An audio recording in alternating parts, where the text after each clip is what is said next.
Aper, le sanglier en latin.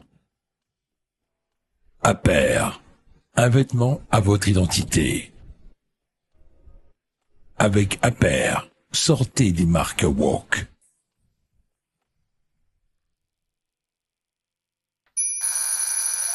Ligne droite. Le grand réveil. Et nous sommes ce matin avec le journaliste de Valeurs Actuelles, Nicolas Boutin. Bonjour. Bonjour Maud. Nicolas, il y a 15 jours, vous évoquiez déjà cette fracture entre deux France, la France de Thomas et Nicolas et celle de la Cité de la Monnaie, une fracture visible jusque dans les salles de classe où les élèves scolarisés à Romans-sur-Isère sont triés en fonction de leur lieu de résidence pour éviter les heurts. Et bien cette fracture, elle s'est manifestée une nouvelle fois samedi à Romans-sur-Isère où avait lieu un rassemblement d'hommage à Thomas et Nicolas. Thomas, je le rappelle, assassiné à coups de couteau à Crépol il y a un an et Nicolas tué d'une balle perdue dans la tête il y a quelques mois dans la même région. Tous deux appartenaient au même club de rugby. Alors d'abord, ce qu'on peut rappeler, c'est qu'initialement, ce rassemblement était interdit. Nicolas Boutin, mais pourquoi ? Oui, effectivement, la manifestation était interdite par la préfecture de la Drôme, à la demande notamment de la maire de Romans-sur-Isère, vous savez, Marie-Hélène Toraval, qui s'illustre depuis un an, qui monte au créneau pour dénoncer à la fois l'ensauvagement et les subventions parfois démesurées ou en tout cas très importantes pour le quartier de la Monnaie à Romans-sur-Isère. Vous savez, c'est une cité sensible de la ville. Qui avait peur tout simplement des affrontements et de revivre un petit peu la manifestation sauvage qui avait eu lieu il y a un an. Le tribunal administratif de Grenoble a finalement suspendu l'arrêté, à la fois en parlant de liberté de manifestation et également parce que le préfet n'a pas pu prouver qu'il n'avait pas les forces de l'ordre nécessaires pour encadrer ces deux rassemblements. Donc, ils ont pu avoir lieu samedi à bonne distance, puisque Ouais. ils ont été tenus à 800 mètres d'écart contre les 500 mètres qui étaient prévus dans un premier temps dans les dépositions, dans une ambiance pesante avec des contrôles à l'entrée de la ville, sur l'autoroute déjà en amont des Valences, dans les entrées de la ville, et puis dans le centre-ville, toute personne portant une capuche ou un cache-cou, je peux vous dire qu'il faisait froid quand même ce jour-là, Ouais. était systématiquement contrôlé, d'où quel que soit son profil. Mais voilà, ça a pu se tenir finalement dans le calme, sans incident notable ni d'un côté ni de l'autre. Ouais. Pour préciser, ils étaient combien environ de chaque côté ? Alors, il y a d'un côté celle organisée par Justice, le collectif Justice pour les Nôtres, dont les identitaires étaient à la manœuvre, il y avait 300 personnes annoncées. Et puis, donc là, c'était une manifestation à la fois d'hommage, donc comme vous l'avez dit, à Thomas, et en même temps de revendication d'une colère face aux victimes d'un chaos migratoire, je cite. Et puis, de l'autre côté, il y avait autour de 800 personnes regroupant un petit peu toute l'extrême gauche. C'était à l'initiative de la CNT notamment qui avait déposé la manifestation, qui était officiellement contre la récupération d'un camp politique de l'affaire de Thomas, mais on va en Ouais. parler, mais qui s'est très rapidement transformé finalement en tout ce qu'il y a, vous savez, le cocktail traditionnel de l'extrême gauche dans les revendications. Alors justement, on va parler de ces revendications parce qu'il y a des images qui ont un peu heurté quand même. C'est notamment le déploiement de cet immense drapeau palestinien. On se demandait un petit peu ce que ça faisait là. Je parle évidemment de cette contre-manifestation. Quels étaient leurs slogans ? On les imagine un peu déjà, mais leurs revendications, pourquoi étaient-ils là exactement, ces manifestants d'ultra-gauche ? Alors, je vous le disais, officiellement, c'est pour contre la récupération d'un camp politique en particulier. Puisque je pense que eux aussi ont fait leur récupération de leur côté. D'ailleurs, ils sont partis du quartier de la Monnaie. Vous savez, ce quartier de la Monnaie, donc c'est là d'où viennent une partie des agresseurs, en tout cas des assaillants de la soirée du bal de village de Mm. Crépol il y a un an. Et ils sont donc partis de ce quartier-là, espérant emmener avec eux les habitants et notamment les jeunes de la Monnaie. Donc il y avait à la fois plusieurs appâts, si je puis dire, et donc plusieurs revendications. Les revendications classiques de lutte contre l'extrême droite, le fascisme, Ouais. notamment avec la présence d'Antifa de toute la région, venue de Lyon, de Grenoble, de Valence. Et puis effectivement, vous l'avez dit, avec ce cortège pro-palestinien qui appelait d'ailleurs, la banderole de devant appelait à l'intifada. belle façon d'appeler à ne ni récupérer, ni surfer Ouais. sur la violence comme il l'accuse de l'autre côté. Et donc, c'est quelques jeunes de la Monnaie qui ont rejoint, qui d'ailleurs, ont surtout, scandé le nom de leur quartier davantage que Ouais. heu, slogans politiques. Mais donc ils ont la manifestation, il faut le souligner quand même, s'est tenue quand même dans le calme et sans incident en particulier. Ils ont d'ailleurs fait demi-tour une fois arrivés, dans le centre-ville pour revenir dans le quartier de la Mmh. Monnaie. Alors des slogans, d'un côté des slogans pro-Palestine, anti-extrême droite, de l'autre des témoignages aussi, notamment celui d'Evelyne Reber, mère de Julien Vinson, tué lors de l'attentat du 4 avril 2020. Ça a été un moment, j'imagine, assez marquant, Nicolas Boutin?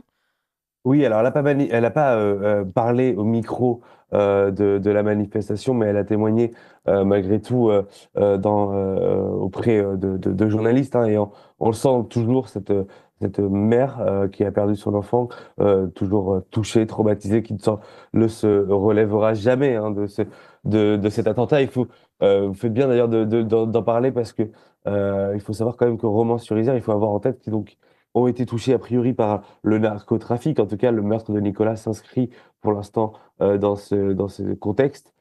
Par l'ensauvagement avec le meurtre donc de Thomas, de 2 coups de couteau à Crépol en 2023, et puis donc cet attentat, islamiste, commis par un clandestin, sous OQTF en 2020, à Romans-sur-Isère. D'ailleurs, c'était, là, sur les lieux, de la manifestation, du collectif Justice pour les nôtres que ça a eu lieu. Donc c'est, à la fois les 3 menaces principales, Mmh. de notre société. Tout le monde est encore marqué, tout le monde en parle, tout le monde a en tête ces images, et beaucoup de personnes donc sont venues exprimer à la fois, ce ras-le-bol, mais aussi l'inquiétude, de voir, ces faits divers, si on peut encore les appeler comme ça, se répéter de jour en jour en France, et donc à la fois donc exprimer leur inquiétude sur le devenir de la France, et principalement sur la question sécuritaire et migratoire. Mais ce qui est intéressant, Nicolas Boutin, c'est que vous dites que parmi les manifestants présents, vous le précisiez, il n'y avait pas que des militants vraiment revendiqués.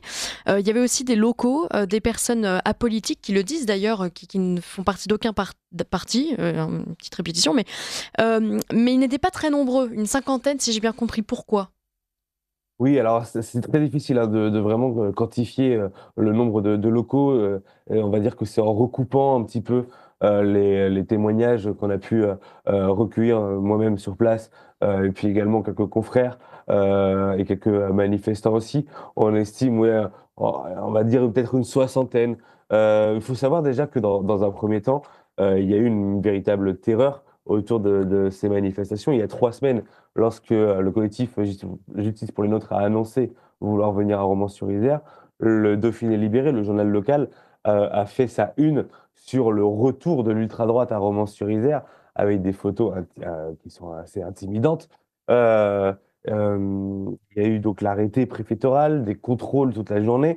Il y a même le préfet, hein, il me semble, en tout cas les autorités, heu, locales, qui ont appelé à ne pas sortir de chez soi de Ouais. la journée de Ah samedi. oui, carrément. On a, beaucoup, découragé aussi les familles de victimes qu'on a pu avoir au téléphone. On leur a posé la question s'ils comptaient venir.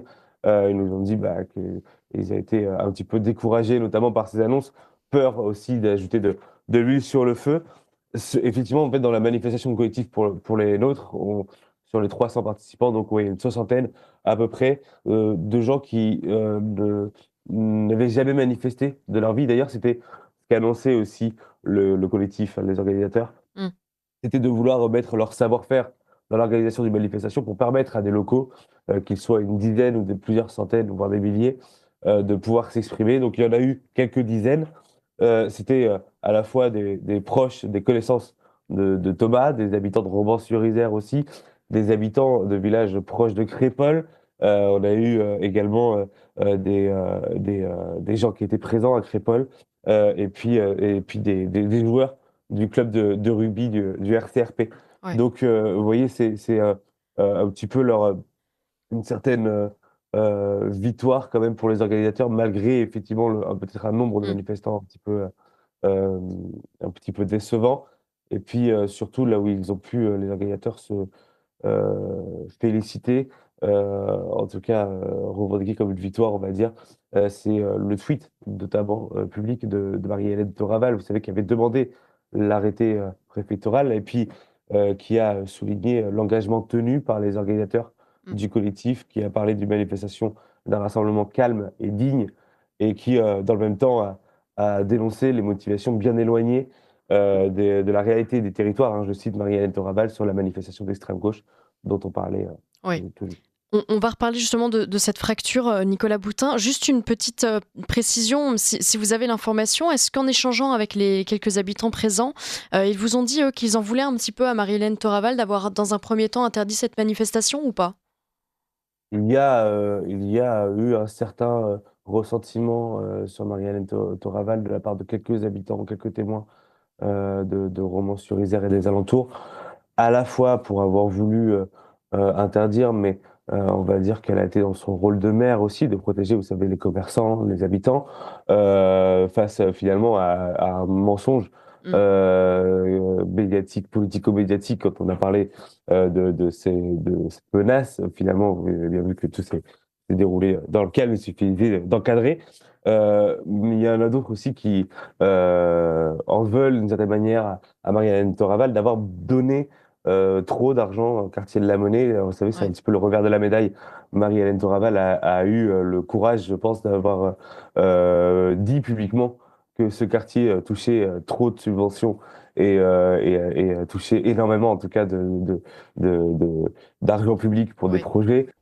Elle l'a dit, donc forcément, certains lui reprochent, d'autres ne le disent pas, et donc forcément, Ouais. on voit moins reprocher tout ça. Mais c'est encore une fois signe, pardon, signe de cette fracture, hein, entre la monnaie, comme on appelle, Mmh.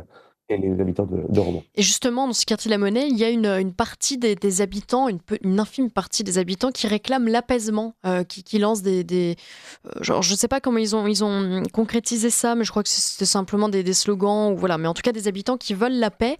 Est-ce que ces gens étaient là? Est-ce qu'ils l'ont réclamé publiquement?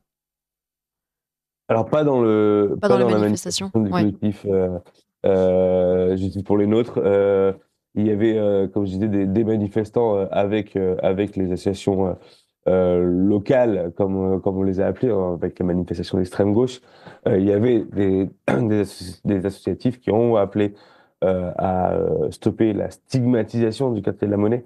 En fait, vous savez, il y avait déjà eu une manifestation l'année dernière dans ce quartier-là contre non pas les délinquants, la cinquantaine, selon la police, de délinquants qui tiennent ce quartier, mais contre les propos justement du maire de Romans-sur-Isère, Marie-Hélène Toraval. Ouais. Mmh.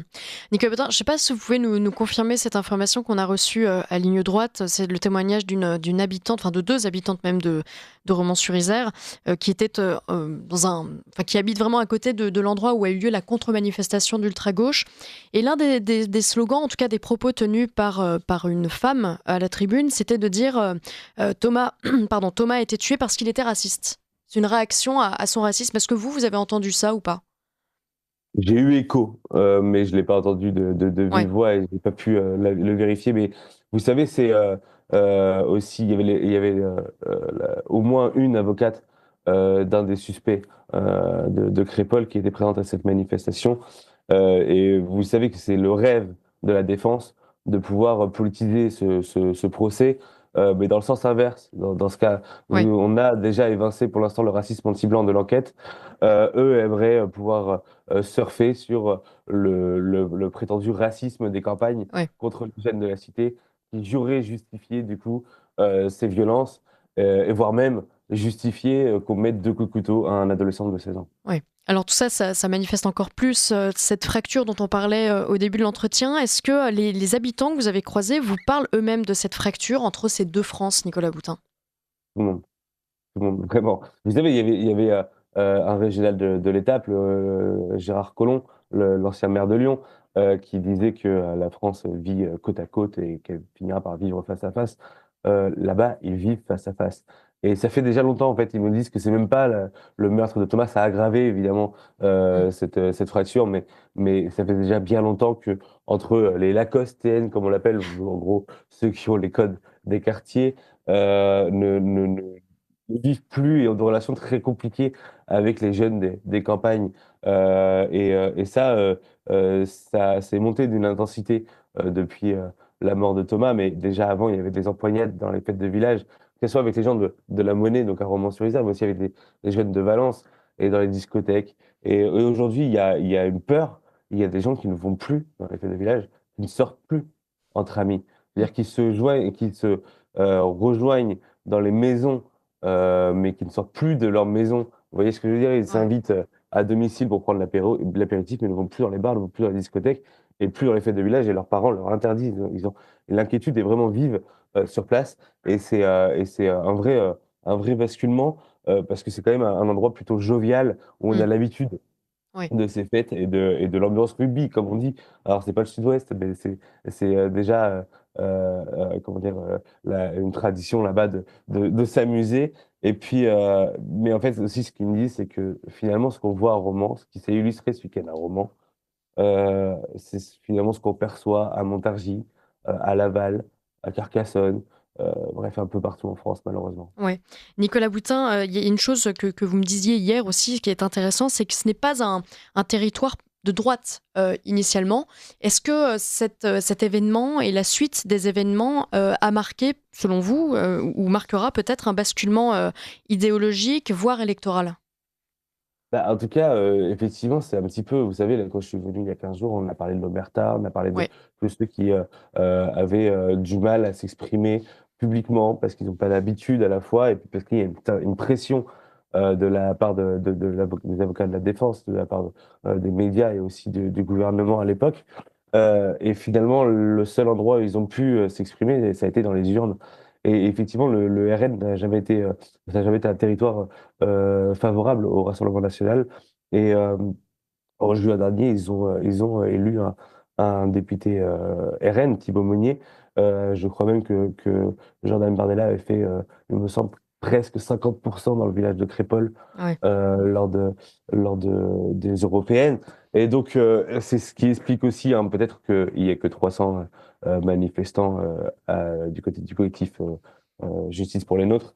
C'est que finalement, en un an, malheureusement, avec ce drame, beaucoup ont fait déjà un pas difficile et peut-être qui était inconcevable pour eux il y a quelques années, c'est celui de voter, le RN pour le RN. Mais, vous savez, c'est toujours pareil, hein, entre le secret de l'isoloir et s'afficher publiquement dans une manifestation, pointé Mmh. du doigt en plus par beaucoup de monde en amont, bah, c'est ce qui peut expliquer aussi une certaine démobilisation des locaux. Mais clairement, il y a eu un virage, électoral et c'est aux dépens de la députée sortante qui était, déjà un des Républicains, mais qui avait, refusé de faire, certains diraient de la récupération, mais, Ouais. on dirait aussi peut-être de l'accompagnement de victimes, au moins de manière médiatique. Eh bien, merci beaucoup Nicolas Boutin. Alors votre article est à Très bonne. retrouver, maintenant dans le papier ou sur le web? Elle est sur internet, Il est sur sur la internet. manifestation, ouais. OK et ben, merci beaucoup Nicolas Boutin. On invite bien sûr nos auditeurs à retrouver, ce papier sur internet, sur le site de Valeurs Actuelles et puis, j'imagine que de toute façon vous suivrez régulièrement ce qui se passe, là-bas. J'imagine qu'il y aura d'autres manifestations, d'autres hommages et on suivra ça avec intérêt avec vous. Merci Merci beaucoup Marie. Nicolas Boutin, à très bientôt.